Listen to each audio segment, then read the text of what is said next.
तो चलो दोस्तों शुरू करते हैं आज के सेशन को।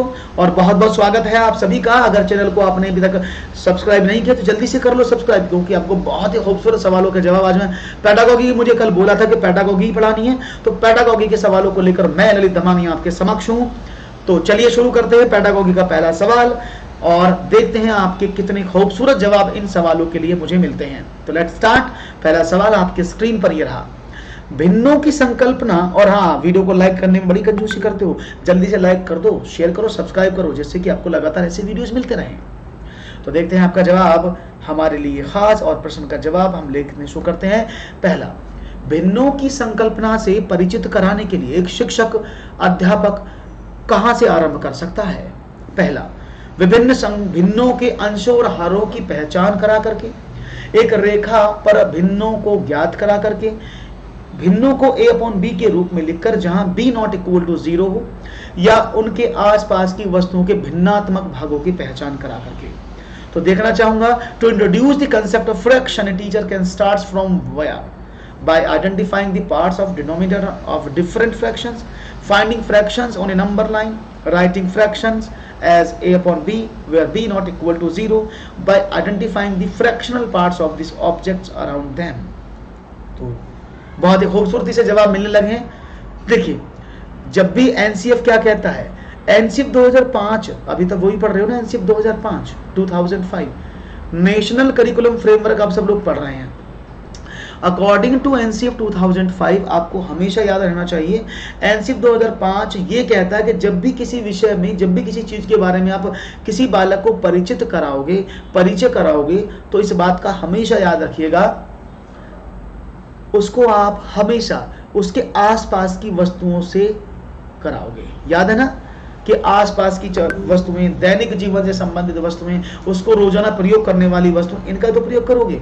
तो राइट ऑप्शन होना चाहिए 4, कि उसके आसपास की वस्तुओं के भिन्नात्मक भागों की पहचान करा करके ही आप अभ्यास कराओगे। एग्जाम्पल ले सकते हो आप, जैसे आपने कहा, टिल्लू तुम्हारे पास क्या है? टिल्लू बोला जी एक रोटी है। अच्छा, इसमें से इसके 3 टुकड़े करो, 4 टुकड़े करो। बोला जी लो, अब एक मुझे दे दो। मुझे कितने दिया? बोला जी आपको मैंने 1/4 दिया। कैसे? सर मैंने टुकड़ा करे 4, आपको दिया 1, तो आपको मिला ये वाला भाग 1/4। तब बालक इन a/b के रूप में भिन्नों को लिखना सीख सकता है। Is it clear? नेक्स्ट सवाल, प्राथमिक स्तर पर विद्यार्थियों को माप का संदर्भ पढ़ाने के लिए निम्नलिखित में से कौन सा कथन सत्य है?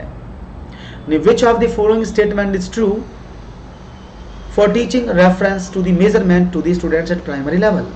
A, अप्रमाणिक मापों का उपयोग प्रमाणिक मापों के बाद करना चाहिए। 2, प्रमाणिक मापों का उपयोग अप्रमाणिक मापों के बाद करना चाहिए। 3, केवल अप्रमाणिक मापों का उपयोग ही किया जाना चाहिए। या 4, अप्रमाणिक मापों का उपयोग ही नहीं करना चाहिए। तो non standard measurements units should be used after authentic measurement, authentic measurement should be used after non standard measurement, only non standard measurements should be used or unnatural measurements should not be used। तो देखते हैं आपका जवाब क्या मिलता है। बहुत ही simple सवाल है, मैं चाहूंगा इसको आसानी से आप ऑप्ट कर सकते हैं और समझ भी सकते हैं। तो मैं देखना चाहूंगा आप इसको कितनी जल्दी सॉल्व करते हैं, कितनी जल्दी समझते हैं। तो देखिए, मैंने आपको बताया था, देखो पढ़ने का तरीका होता है कि आप तरीके से पूरा कंसेप्ट को समझें और तरीके से पूरे कंसेप्ट को पढ़ें, तभी पढ़ने का फायदा है। सिर्फ उत्तर पर निशान लगाने से पढ़ाई कंप्लीट नहीं होती है। बहुत अच्छे से उत्तर दिया आपने, समझिएगा। मैंने आपको पहले भी बताया था कि जब भी आप अप्रमाणिक या प्रमाणिक मापों की बात करते तो आपको एक चीज मैं समझा दूं, समझने की कोशिश करिएगा। माप का जो बालक के अंदर विश्वास जगता है ना कि माप उसको आ गई, तो टोटल मिलाकर वो 4 स्टेप में आती हैं। वो कौन कौन से स्टेप में आती है उसको मैं आपको समझा देता हूं, जिससे कि आपको कंसेप्ट क्लियर होना चाहिए। तो माप का सबसे पहला स्तर होता है अवलोकन, अंग्रेजी में बोलते हैं इसको ऑब्जर्वेशन। अवलोकन व सत्यापन, ये पहला स्टेप होता है जहां बालक इन चीजों को पढ़ता है। पार्ट नंबर 2 पहले स्टेप पर, दूसरे नंबर पर क्या आता है? अप्रमाणिक मापों का उपयोग, क्योंकि सवाल कुछ भी पूछ सकता है, इसलिए अप्रमाणिक मापों का उपयोग यानी non standard units. Third level पर वो सीखता है प्रमाणिक मापों का उपयोग। और चौथे की अगर हम बात करते हैं तो चौथे में सीखता है सह संबंध, यानी मापों के बीच में सह संबंध बनाना। जैसे कि अवलोकन का मतलब क्या है, बालक ऑब्जर्व करता है कि ये क्या है, वो कहता है ना ये अवलोकन। जैसे मान लिया आपने एक किताब बच्चों को दी, वेट दिया, बोला इसे तो नहीं ले जा पाऊंगा मैं, ये तो बहुत भारी है, तो वो नहीं कर पाएगा। लेकिन अगर हम बात करते हैं अवलोकन की, तो सबसे पहला स्टेप अवलोकन, उसके बाद करते हैं अप्रमाणिक माप यानी नॉन स्टैंडर्ड यूनिट। जैसे आपने देखा होगा, मुझे तो इतना सही सामान मिला है, मुझे तो इतना सारी चीज मिला है, मेरे पास इतने सारे चॉकलेट्स हैं, ये सब अप्रमाणिक मापों की बात है। बच्चा मेजरमेंट तो करता है लेकिन उसको स्टैंडर्ड नहीं पता है। प्रमाणिक मापों की बात करते हैं, इसके बाद वो काउंटिंग पे आता है, एक्सटेंडेड यूनिट को सीखता है कि मेरे पास 4 चॉकलेट है, ये 2 मीटर है, ये 5 मीटर है, ये 2 किलोग्राम, इन सबको सीखता है। और बाद में इन सभी मापों के बीच में कि 1 किलोमीटर में कितने metre, centimetre, decametre, decimetre, centimetre, वो सीखता है। तो ये 4 हैं। तो अप्रमाणिक मापें हमेशा प्रमाणिक मापों से पहले प्रयोग में लाई जाती हैं। Is it clear? तो दैट इज राइट ऑप्शन क्या है, अप्रमाणिक मापों का उपयोग प्रमाणिक मापों के बाद नहीं किया जाता, अप्रमाणिक मापों का उपयोग प्रमाणिक मापों से पहले किया जाता है। Is it the right answer? Clear है? बात समझ में आ गई? पता मुझे ऐसा क्यों लगता है, यूट्यूब की हिस्ट्री में जब भी कोई टीचर समझाने की कोशिश करता है तो बालक सोचते हैं तो बकवास हो रही, चलो निकलो, क्वेश्चन आंसर ही पढ़ना चाहता है। तो मैं बड़ा परेशान हूँ इस बात को लेकर। मुझे कभी कभी लगता है कि मैं अपनी टीचिंग स्टाइल को बदल दूं, क्योंकि जब मैं क्वेश्चन को एक्सप्लेन करता हूँ तो बच्चे सोचते हैं तो फालतू की बातें हो रही हैं, और मैं बार बार बोलता हूँ कि यही काम की चीजें यही एग्जाम में मिलेंगी, लेकिन पता नहीं समझते नहीं है बच्चे।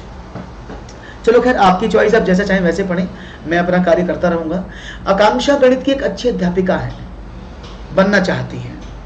गणित की अच्छी अध्यापिका के लिए क्या आवश्यक है, उनके पास क्या होना चाहिए? 1, अच्छा संप्रेषण कौशल तथा बंद अंत वाले प्रश्नों का अच्छा ज्ञान होना चाहिए। दूसरा, गणितीय विषय वस्तु को वास्तविक जीवन से जोड़ने के लिए अवधारणात्मक ज्ञान होना चाहिए और समझ और योग्यता होनी चाहिए। संख्या पद्धति, बीजगणित तथा ज्यामिति का अच्छा ज्ञान होना चाहिए, या फिर बिना समय लगाए सवालों को हल करने की क्षमता होनी चाहिए।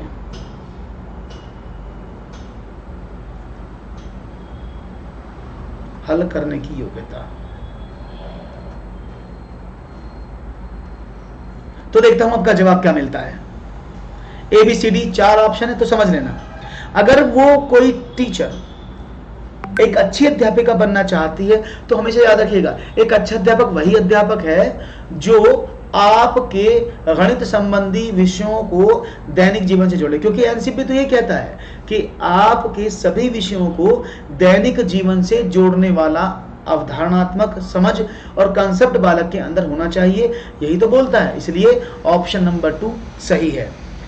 उसके अंदर अच्छा बोलने का कौशल है, बंद अंत है, उसके अंदर यानी फाइनाइट क्वेश्चंस उसको आते हैं, तो it's not the appropriate task. Okay, संख्या पद्धति, बीजगणित की ज्यामिति का, क्योंकि ये विषय हो गए, उसको इनके ज्ञान के साथ साथ सबसे जरूरी है प्राथमिक स्तर पर कि वो बालक को दैनिक जीवन से जोड़ने का प्रयास करे। क्लियर है?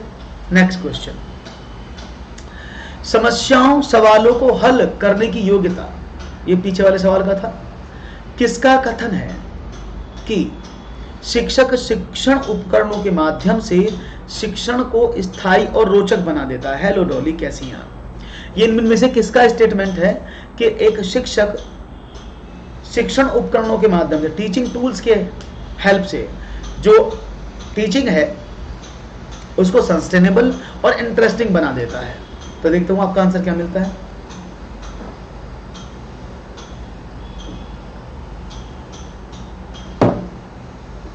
देखिए, हालांकि इनमें तो कोई दिमाग कॉन्सेप्चुअल तो लगाना नहीं होता है, परिभाषाएं तो समझ में आनी चाहिए। बस इसको कैसे समझ सकते हैं कि शिक्षण उपकरणों के माध्यम से शिक्षण को स्थायी और रोचक, 2 चीज बोली गई है, स्थायी और रोचक, तो बस 2 ही नाम आएंगे, मेकन और रॉबर्ट। मेकन और रॉबर्ट यानी स्थायी और रोचक बना देता है, ये मेकन और रॉबर्ट का डेफिनेशन है। नहीं नहीं नहीं नहीं, बी नहीं है, इट्स सी, मेकन और रॉबर्ट। स्टेटमेंट उन्होंने दिया था कि शिक्षण के माध्यम से जो टीचर है वो उसको बहुत अच्छे से प्रभावशाली बना सकता है। एक और सवाल, समय के अंतरालों के साथ आंकड़ों में परिवर्तन दर्शाता है। ये में बहुत ही खूबसूरत सवाल है और इसको आपको अच्छे से समझना चाहिए, क्योंकि आप समझ लें, आप जितने भी यूपी टेट पढ़ते हैं, रीट पढ़ते हैं, एमपी टेट पढ़ते हैं, हर किसी में स्टैट्स आपको आएगा, जिसको सांख्यिकी बोलते हैं। सांख्यिकी हर जगह आएगा, तो सांख्यिकी को ढंग से समझना, मैं सारे ग्राफ को एक्सप्लेन करूंगा। अगर आप सांख्यिकी को समझ गए तो you will get good marks, ठीक है ना, नहीं तो दिक्कत हो जाएगी आपको, ठीक है ना। तो इसको ध्यान में रख के समझिएगा कि ये सांख्यिकी क्या है और सांख्यिकी को कैसे समझ सकते हैं और कैसे सांख्यिकी को हेल्प कर सकते हैं। Okay, great. तो मैं आगे बढ़ता हूं और आपको सांख्यिकी के बारे में थोड़ी सी बातें बताने की कोशिश। पहले आप अपना बताओ इनमें से आपके अकॉर्डिंग कौन सा आंसर होगा, तब तक मैं आपको सांख्यिकी के कुछ टूल्स दिखाने की कोशिश करता हूं। मे बी पॉसिबल कि आपको ये टूल सारे समझ में आ जाए और आप आसानी से इन टूल्स को एक्सप्लेन कर पाएं। ओके, तो देखते हैं आपका जवाब हमें क्या मिलता है। ओके, तो लेट्स सी। आपको बता दूं सारी चीज़ों के बारे में, शायद आप अच्छे से समझ जाएं और बता भी पाएं कि ये ग्राफ कौन से होते हैं, कैसे इनको आप समझते हैं। ओके, वेट कर रहा हूं आपका सवाल, मेरा जवाब नहीं आपका जवाब। Okay, let's see. तो पहले मैं आपको उसका सवाल बताने की कोशिश करता हूं। Let's see. ओके, नाउ ए, नहीं, दंड आलेख नहीं होगा। इसका सही जवाब होगा रेखा आरेख। जो लाइन डायग्राम है वो हमेशा समय के साथ अंतरालों में परिवर्तन को दर्शाते हैं। मैं आपको दिखा देता हूं जिससे कि आपको समझ में आए। आप देख पा रहे हैं, ये है वाइल्ड लाइफ पॉपुलेशन जो समय के साथ चल रही है। आप देख पा रहे होंगे ये टाइम के साथ आगे बढ़ रही है। 2017, 2018, 2019, 2020, 2021, 22, ठीक है। और ये है इसके डिफरेंसेस जो यहां पर आपको दिख रहे हैं। जैसे स्टार्ट 2017 में हुई तो आप देख पा रहे हैं ना आंकड़ों में परिवर्तन। 2017 में कुछ था, 20 था, फिर 2018 में वो कितना पहुंचा, 2019 में कितना पहुंचा। डिफरेंट काइंड से आप देख पाते हैं कि जब भी आप आंकड़ों के वर्गीकरण की बात करते हैं तो समय के साथ उन आंकड़ों में परिवर्तन की दर को दर्शाने का काम होता है रेखा चित्र का, लाइन डायग्राम का। Is it clear? Line diagram आपको दिख भी रहा है स्क्रीन पर, तो लाइन डायग्राम का काम है, इससे आप आसानी से चीजों को समझ पाते हैं। Is it clear? Very good, nice. इसके साथ साथ आपको बता दें तो यहां पर आपने क्या देखा, आपने देखा कि ये तो हो गई ये। अब ये आयत चित्र क्या होता है, इस आयत चित्र को भी समझ लो। आयत चित्र को बोलते हैं हिस्टोग्राम, रेक्टेंगल। जैसे आपने ये देखा है, आपने कई बार देखा होगा ऐसे डायग्राम, ऐसे नहीं, अब बनाता हूं, ऐसे वाले डायग्राम आपने कई बार देखे होंगे यहां पर, कि यहां पर आपको ऐसा डायग्राम दिखने को मिलता है। देखे है ना आपने ऐसे डायग्राम, कई बार आपको परीक्षाओं में दिख जाते हैं ऐसे डायग्राम। इसमें क्या होता है, ये जो आयत चित्र है ना, ये क्या दिखाता है, ये वर्ग अंतराल को शो करता है। किसको करता है? वर्ग अंतराल को, यानी वर्गों में अंतराल को शो करने का काम ये करता है। Is it clear? तो जब भी जैसे 10 से 20, 20 से 30, 30 से 40, इन सब में अंतर स्थापित करने का काम जो करता है वो ये करता है। कोई दिक्कत, कोई प्रॉब्लम तो नहीं? किसी को समझ में आ रहा है मैं क्या बोल रहा हूं? होना चाहिए आपका, तभी बात बनेगी, नहीं तो सवाल समझ में नहीं आएगा। Is it clear? हाँ, कितना चेंज हुआ किस टाइम, बिल्कुल बिल्कुल डॉली। तो इसमें क्या होता है, जैसे 0 से 10, 20, 30, तो ये आपस में कनेक्टेड रहता है ग्राफ, तो इसको आयत चित्र बोलते हैं, जिसमें क्या होता है कि आप वर्ग अंतराल के बारे में बात करते हैं। इसके साथ साथ अगर मैं तीसरे डायग्राम की बात करूं, यह है वृत्त चार्ट, जिसको आप पाई चार्ट के माध्यम से भी जानते हैं। और पाई चार्ट क्या होता है? पाई चार्ट को जब भी आप प्रयोग में लाते हैं, पाई चार्ट का जब भी आप यूज करते हैं, तो पाई चार्ट हमेशा और हमेशा एक तरीके से प्रयोग होता है कि आप वहां पूरी कमोडिटी को 100% मान के करते हैं और उस चीज का परसेंटेज निकालने की कोशिश करते हैं। ये होता है पाई चार्ट। अब एक और बचा, उसको भी देख लो, जिसको बोलते हैं दंड ग्राफ। दंड ग्राफ क्या होता है? एक इंडिविजुअल डेटा को एट ए टाइम शो करने का तरीका। जैसे आपने यहाँ पर एक दंड ग्राफ ये लगा दिया अलग अलग, जैसे प्रत्येक ओवर में कितने रन आए, क्रिकेट में देखते हो ना कि एक ओवर में कितने रन आए, तो ये इसको शो करता है कि एक ओवर में पर्टिकुलरली एक ओवर में 6 रन आए, 7 ओवर में इस तरह से। तो ये इसको दर्शाने का तरीका है। तो आपको चारों डायग्राम समझ में आ गए, चारों चीज समझ में आई कैसे कैसे क्या होती है। तो ये समझना बहुत जरूरी है, तभी आप प्रश्नों को ढंग से कर पाएंगे और समझ पाएंगे, अदरवाइज आपको प्रश्नों को करने में प्रॉब्लम होगी ही होगी। Is it clear now? Okay, great. आगे बढ़ते हैं और देखते हैं एक और सवाल आपके स्क्रीन पर क्या आता है, कुछ खास। Let's see.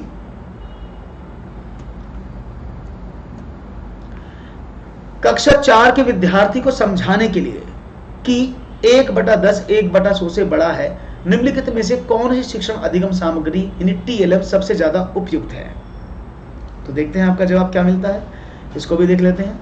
और शायद आपको पता होगा इसके बारे में, मेरे हिसाब से तो पक्का पता होगा, नहीं पता होगा तो मैं बता दूंगा, परेशान ना होना, मैं एक एक चीज को आपको समझा दूंगा कि कौन सी चीज क्या है, बस आपको समझ में आनी चाहिए। क्लियर है? Very good. तो जल्दी से समझने की कोशिश करेंगे और मुझे बताएंगे सवालों के जवाब तेजी के साथ। ओके,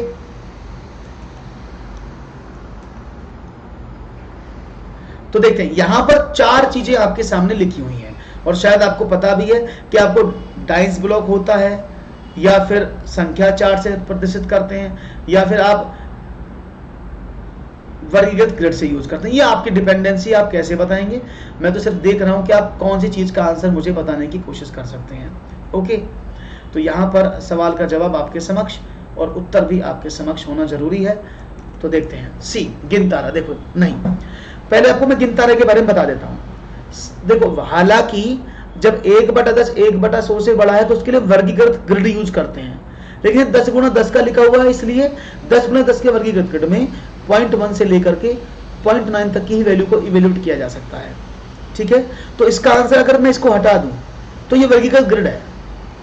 ठीक है, अगर मैं इसमें से हटा दूं इसको 10 × 10 का, तो इसका आंसर वर्गीकृत ग्रिड होगा, क्योंकि वहां 1/100 है तो 100 × 100 का वर्गीकृत ग्रिड हो सकता है। तो इसमें 10 × 10 को हटाया जाए तो वर्गीकृत ग्रिड बन जाएगा।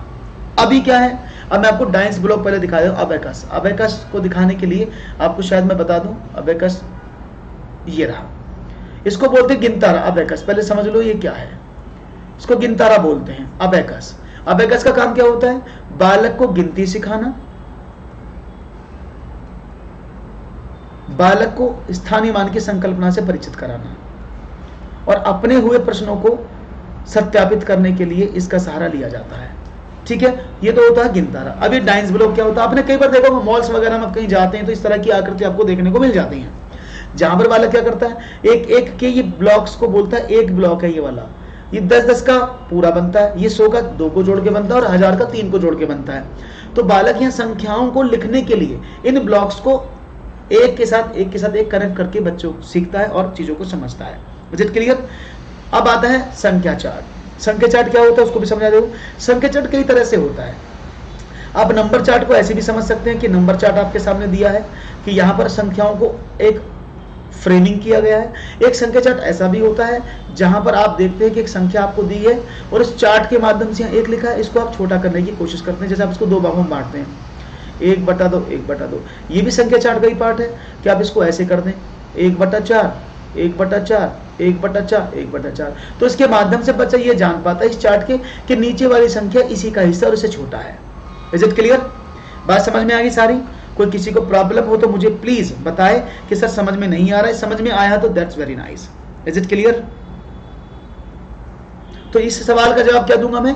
इस सवाल का जवाब दूंगा मैं आपको संख्या चार्ट, क्योंकि यहां पर 10 × 10 का वर्गीकृत लिखा था तो ये स्पेशली अनाउंस है कि 10 × 10 का वर्गीकृत है, लेकिन ये संख्या को 1/10 से 1/100 छोटा है या बड़ा है हम संख्या चार्ट की हेल्प से बताएंगे, जो कि मैंने आपको इसमें दिखाया। Is it clear? फिर बता रहा हूं, अगर यहां पर 10 × 10 नहीं होता तो इसका आंसर वर्गीकृत ग्रेड होता। क्लियर है? एक और सवाल, चलिए। उच्च क्रमीय चिंतन कौशल हॉट्स पर आधारित प्रश्न किसकी मांग करते हैं? हॉट्स तो जानते हैं सभी लोग, देयर इज हॉट्स। मैंने एक जगह पढ़ा था हॉट्स कोचिंग। मैं जब हॉट्स कोचिंग में चला गया तो मेरे तो आंखें बदल गई, अरे भाई आज मजा आएगा, आज हॉट्स कोचिंग में जा रहे हैं। बड़ी खुशी खुशी बच्चों ने एडमिशन लिया, जाके देखा बोले सर यहाँ तो सब ठंडा ही पड़ा है, यहाँ तो कुछ भी हॉट्स नहीं है। सीबीएसई वाले ने वो सेंटर खोला था तो बोला अरे भैया ये वाला हॉट्स नहीं जो समझ के आया हो कि लो चाय, ये चाय है, हॉट चाय दो, हॉट मिल्क दो, ये वाला हॉट नहीं है। हॉट्स का मतलब है सीबीएसई का पोर्टल। ठीक है, तो सीबीएसई ने एक पोर्टल की शुरुआत की जिसका नाम है हॉट्स, जिसका मतलब होता है हाई ऑर्डर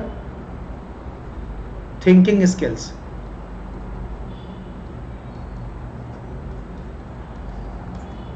हाँ, हाई ऑर्डर थिंकिंग स्किल। तो यहां पर बच्चे को हम क्या करते हैं, उसके चीजों को हम कोशिश करते हैं कि वो आगे लेके चले, यानी एक स्टेप आगे, 1 स्टेप अहेड। तो कुछ सीमा तक हम कोशिश करते हैं कि बालक के अंदर संज्ञानात्मक ज्ञान और संज्ञानात्मक प्रयास उसके अंदर भर जाए। तो राइट ऑप्शन क्या है? Option number 2। Is it clear? अगर पूछा जाए हॉट्स किसका पोर्टल है, वो सीबीएसई के द्वारा चलाया गया पोर्टल है। Is it clear? ये भी समझ में आया सीबीएसई के द्वारा चलाया गया पोर्टल, इसमें क्या होता है? Very nice. एक और सवाल और देखते हैं आपका जवाब क्या मिलता है। राष्ट्रीय पाठ्यचर्या की रूपरेखा 2005 अधिगमकता रचनावादी उपागम पर बल देती है। ये जो रचनावादी इसको बोलते हैं कंस्ट्रक्टिविज्म, है ना, या कंस्ट्रक्टिविस्ट, इसको बोलते हैं कंस्ट्रक्टिविस्ट। हाँ, तो राष्ट्रीय पाठ्यचर्या की रूपरेखा जो है वो किस बल देती है? रचनावादी। रचनावादी को क्या बोलते हैं? कंस्ट्रक्टिविस्ट अप्रोच पर बल देती है, क्योंकि यह किस पर केंद्रित है? शिक्षक द्वारा प्रभावी व्याख्यान और अनुदेशन पर, परिभाषाओं और सूत्रों को याद करने पर, नियमित गृह कार्य जमा करने पर, या गतिविधियों में शामिल करते हुए विद्यार्थियों की सक्रिय भागीदारिता पर। अभी बड़ी तेजी से आंसर मिला है इसका, तो क्या बात है, इस बार तो आपने झंडे गाड़ दिए हैं। आपने कहा सर इसका आंसर ये वाला होना चाहिए, दैट्स वेरी नाइस। तो यहां पर जो जवाब मिला है already you have given, very good, अच्छे तरीके से जवाब मिला है, क्योंकि यहां पर लिखा है रचनावादी, कंस्ट्रक्टिविस्ट इसको बोलते हैं, ठीक है ना। तो जो कंस्ट्रक्टिविस्ट आपको समझा, तो ये कंस्ट्रक्टिविस्ट जो है ये रचनावादी उपागम है। और रचनावादी कब होता है बालक? कब होता है रचनावादी?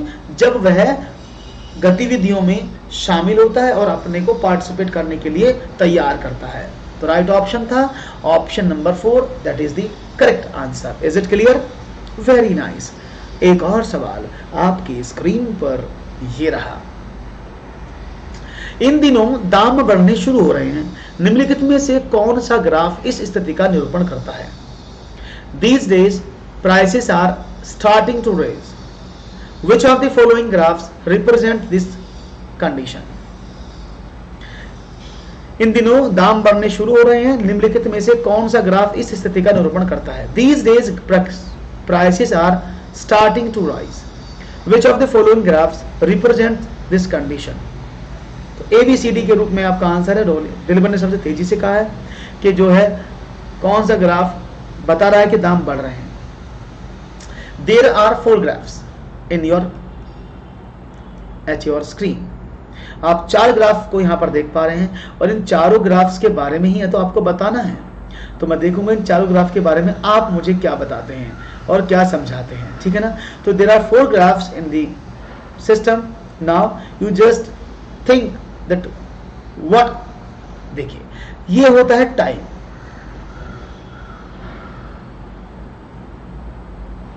ये होता है टाइम और ये होती है कीमत। तो ये समय जैसे जैसे आगे को बढ़ रहा है, तो आपने देखा जब स्टार्टिंग हुआ था तो प्राइस यहाँ थे, जैसे जैसे समय बढ़ा तो प्राइस आगे देखे तो बढ़ता जा रहा है, ऊपर को प्राइस बढ़ रहे ना, जैसे जैसे टाइम बढ़ रहा है तो आपका प्राइस हमेशा बढ़ता जा रहा है, यानी ये तो सही हो गया ऑप्शन नंबर 1। लेकिन अगर मैं बात करूं इसकी, तो बहुत सारे लोग इसको भी लगा देते हैं, जब समय कम था स्टार्टिंग में तो प्राइस बहुत हाई थे, लेकिन जैसे जैसे समय बीता तो प्राइस कम होते चले गए, तो ये तो गलत हो गया। इसकी बात करते हैं, जब कीमत की बात हुई बढ़ने की, तो ये क्या हुआ, पहले प्राइस यहाँ पर था, पहले वो बढ़ना शुरू हुआ, बाद में फिर वो कम हो गया, तो उसने बोला सिर्फ बढ़ने की बात की थी। यहाँ पर देखिए यहाँ प्राइस बहुत ज्यादा था, जैसे जैसे समय आगे बढ़ा प्राइस धीरे धीरे धीरे धीरे धीरे कम होता चला गया। Is it clear? तो इस सवाल के अंतर्गत कौन सा ऑप्शन सही है? That is option number 1 is the correct answer. Very nice, बहुत ही खूबसूरती से। एक और सवाल लेता हूं, 25वां प्रश्न। निम्नलिखित में से कौन सी गणित शिक्षण हेतु प्रत्ययवादी शिक्षण व्यू रचना है? प्रत्ययवादी को बोलते हैं कंस्ट्रक्टिविस्ट टीचिंग। तो इसमें कौन सी कंस्ट्रक्टिविस्ट टीचिंग है जहां पर टीचर पढ़ाता है और बच्चा उस कंस्ट्रक्ट को फॉलो करता है, उस कंस्ट्रक्शन को फॉलो करता है? समस्या समाधान व्यू रचना, व्याख्यान व्यू रचना, अनुसंधान व्यू रचना, या समूह परिचर्चा व्यू रचना? तो देखते हैं आपका जवाब मुझे क्या मिलता है।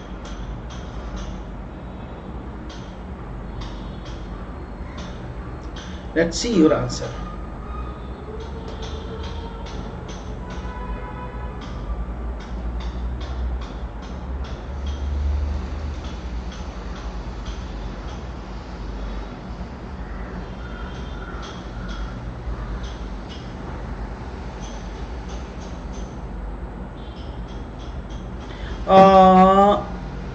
एमएड के बाद कुछ नहीं मिलता है, नेट के बाद कुछ नहीं मिलेगा, जेआरएफ करने के बाद मिलेगा, और वो तब मिलता है जब आप किसी संस्थान में पीएचडी में एडमिशन लेते हैं। ओके, तो नेट करने पर आपको नहीं मिलेगा। जब आप जेआरएफ करते हैं तो जेआरएफ करने के बाद आप जिस किसी ऑर्गेनाइजेशन में पीएचडी करने के लिए जाते हैं, देन आपको अमाउंट मिलता है। आप नेट कर लें, जेआरएफ कर लें और पीएचडी में एडमिशन ना लें तो you are not eligible to get any amount. ठीक है, तो तभी अमाउंट मिलेगा जब पीएचडी करेंगे। एमएड पर कुछ नहीं मिलेगा, नेट पर नहीं मिलेगा, जेआरएफ पर मिलेगा। Is it clear? Kavita ji आपका सवाल समझ में आया? तो सवाल का जवाब देखो, समझ लो। समस्या समाधान, व्यू रचना, व्याख्यान रचना, याद रखना जब भी प्रत्युवादी की शिक्षण की बात करते हैं तो याद रखिएगा हमेशा व्याख्यान व्यू रचना, lecture method is the best, क्योंकि बिना लेक्चर दिए, बिना एक्सप्लेनेशन दिए बालक के अंदर कंस्ट्रक्टिविस्ट अप्रोच नहीं आ सकती। ठीक है, तो कंस्ट्रक्टिविस्ट अप्रोच अगर हम बात करेंगे, it always becomes while a teacher deliver his lecture in that mode. Clear? एक और सवाल आपके समक्ष, वॉन हेले के ज्यामिति स्तर के अनुसार जो विद्यार्थी आकृतियों को दिखावट के अनुसार वर्णित कर लेते हैं वो किस वर्ग पर होते हैं, किस स्तर पर होते हैं? ये आप सभी जानते हैं कि वॉन हेले के ज्यामिति चिंतन के अकॉर्डिंग टोटल 5 स्तर बताए गए हैं। 4 यहां पर लिखे हैं, 5वां मैं लिख देता हूं, ठीक है ना। 0 1 2 3 लिखे हैं। फोर्थ है, यानी जिसको फोर्थ आप बोलते हैं, यानी स्तर तो 5वां होता है, वो उसको बोलते हैं दृढ़ता।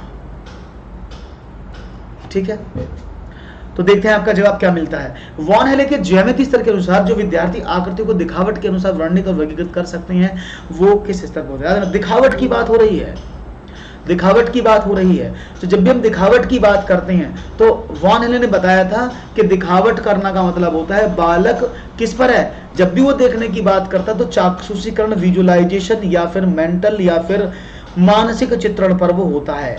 ठीक है, अब ये पूरा अगर आपको देखना है तो मेरा पूरा वीडियो पड़ा है, आप सर्च कर सकते हैं। अगर आपको पूरा वॉन हेले पढ़ना है, वॉन हेले level of geometrical thinking by Lalit sir, तो इसी चैनल पर मेरा आपको मिल जाएगा।